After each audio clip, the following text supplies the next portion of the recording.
porque faz com que a empresa possa realmente nos contratar, mesmo tendo psicóloga no RH. E veja, é tão interessante que quando você tem empresas, né, que você presta serviço na consultoria, e tem profissionais de RH, agora que é um pulo do gato, meninas e meninos, anotem isso, que isso é muito importante, isso é estratégico para você quando você trabalha na consultoria para empresas. Quando você entra numa empresa, tá? E essa empresa tem uma psicóloga no RH ou tem um psicólogo no RH, independente se você está no cargo de gerente, de analista, de BP, né, business partner, independente do cargo, é muito interessante que você crie com esse profissional, com essa profissional, um vínculo de confiança e de parceria. É extremamente importante. Por quê? Essa profissional, ela vai te ajudar muito durante o tempo que você estiver dentro da empresa. Como a gente tem a mesma formação, isso facilita muito a comunicação, facilita muito o desenvolvimento do trabalho. Eu vou te dar um exemplo que, com muita frequência, eu fiz e faço isso também na consultoria. Até eu lembrei de uma agora, que eu vou dar o exemplo dela, uma querida, uma psicóloga aqui. Eu fiz um trabalho numa empresa, né, e eu trabalhei com quase todos os níveis da empresa, níveis hierárquicos. Então, eu trabalhei menos com os diretores, eu trabalhei com os gerentes, líderes, né, de operacional, que fica abaixo do gerente, e com todos os funcionários dessa empresa. Era uma empresa que tinha 170 funcionários, mais ou menos. Então, desenvolvimento de liderança, né, para os dois níveis, gerentes e supervisores, com turmas distintas, né, não misturei as turmas, e desenvolvimento de equipe, né, para os demais funcionários.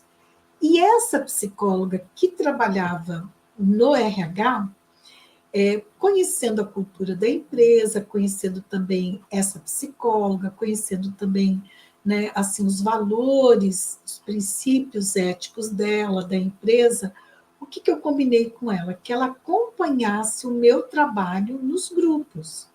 Só que aí, né, nos grupos de desenvolvimento, que foi um programa que foi mais de um ano que eu prestei serviço para essa empresa, né? Mas cada programa levava um ano, mais ou menos. A gente começava por volta de março e terminava em novembro. Então, eram programas longos, né, de desenvolvimento de equipe, de liderança.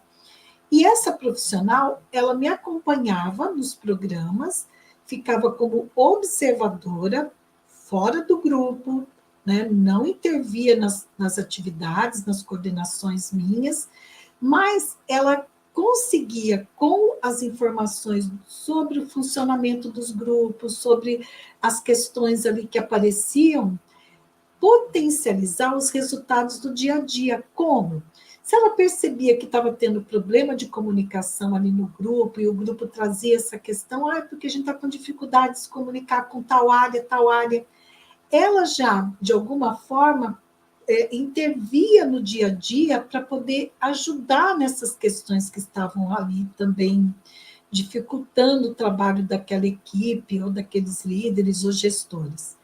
Claro que nós fazíamos um contrato ético, né, entre nós e com o grupo, entre, né, mim e ela, né, e entre o grupo, que era aquilo que era dito ali no grupo, podia ser levado para fora, desde que não fosse conteúdo pessoal, que dissesse respeito ao trabalho. Tudo bem.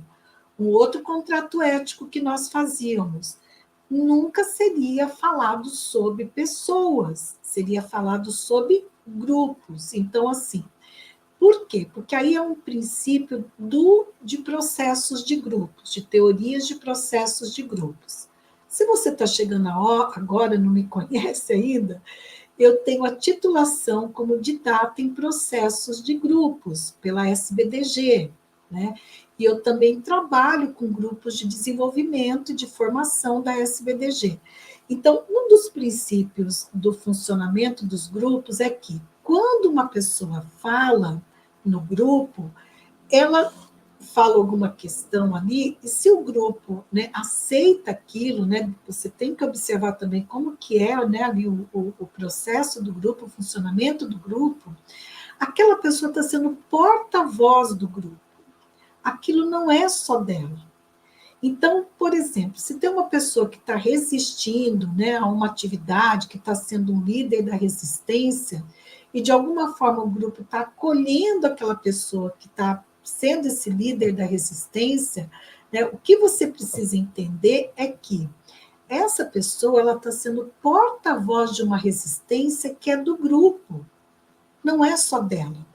Por isso que a gente não pode, por questões éticas também e por questões teóricas, dizer que o fulano é o resistente do grupo. Não.